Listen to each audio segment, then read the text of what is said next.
ल हामी अब आर्मी चेक पोइन्टबाट अब अलिक अगाडि हिँड्दै गइरहेको छु। बसिसकेका छौँ। यहाँ पिसफुल चाहिँ एकदम पानी पर्न सक्छ। हमारे यहाँ मौत भी हो सकती है। के त्यो एउटा डायलगै रहेछ वहाँ पे जाने पे दो रास्ते थे। होइन त होइन खालि त्यही डायलग हुन्छ क्या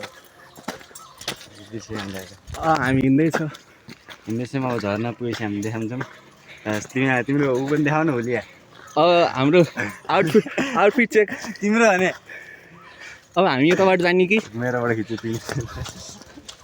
हामी यताबाट जाने कि उता सिधै सकिहाल्छ नि। यस्तो त के गाह्रो होइन गाइस।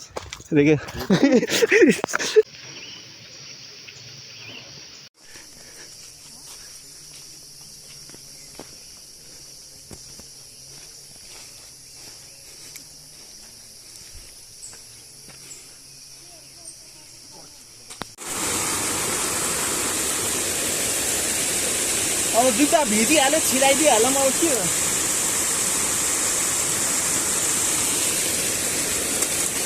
त्यहाँ मेरो जुत्ता नि भिजाएर गयो मान्छे त।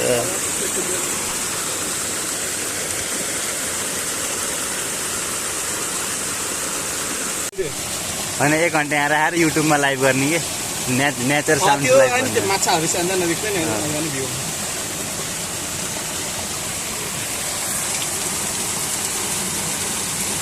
तर हाइकिङ भयो जस्तो रमाइलो लाग्छ कि यस्तो जस्तो भयो।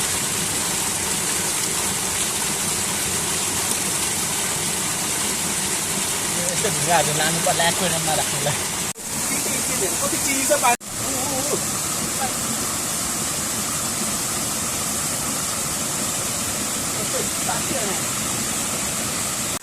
यता भ्याकु त कुन हो? मलाई माछाको बच्चा हो कि भने होइन के भने कस्तो भ्याएको त त्यो। Meanwhile वालमा तपाईँलाई कस्तो भ्याकु देखेन यता। यो के माछा हो? हो कि ल होइन रहेछ भने हो के भने ल जम्ला के दाउमा राख्छौ भन न। होइन रहेछ भने ल म उनीहरू सोच्छु लाग्छ भएन भने गाउँको बाटो नि रमाइलो छ। यता यही मैले भनेको थिएँ त अस्ति गएको भनेको थिएँ नि त्यहीँनिर हो कि त्यो के आर्मी क्याम्प भनेको थिएँ नि त्यो।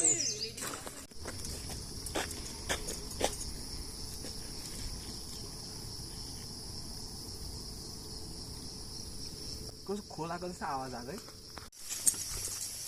अनि हामी यहीँबाट फर्किँदा हुन्छ कि जहाँबाट फर्किँदा नि हुन्छ? यही बाटो फर्किनु।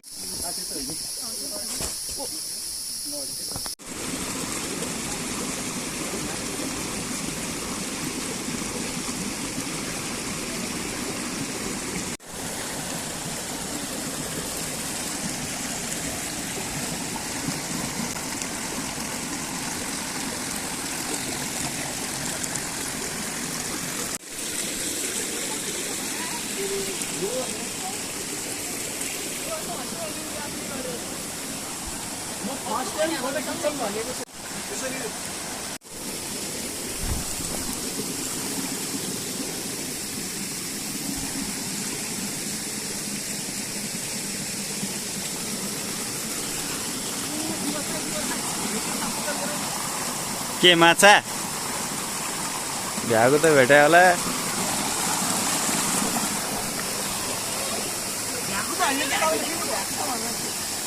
टिपदा एकछिन नभगाउ ल।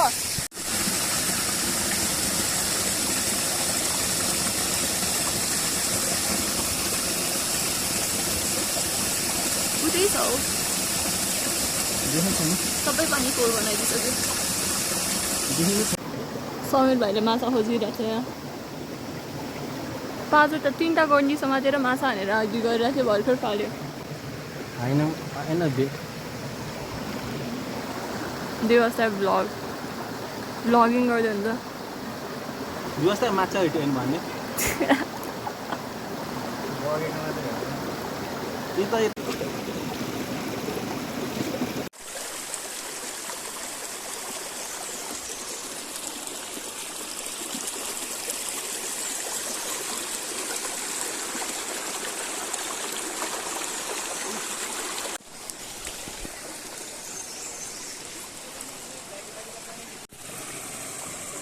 भाग्छ पानीमा होइन बाहिर निक्लेर भनिरहेछ बाहिर ल्याएर भ्यागु त उफ याद न बुझ्दा नहाला कि त्यो समयले चाहिँ यहाँ विष्णुद्वारको भागीता चाहिँ अलिक स्पेसल भएको कारणले उसले चाहिँ भागीताको नाम पनि माछा राखेको छ the hunter man Bear Grylls जस्तो भन न घनी जङ्गल उमे अब यसलाई फ्राई गरेर खानुपर्छ त्यस्तो त म राख्दिनँ है समीर एक पोज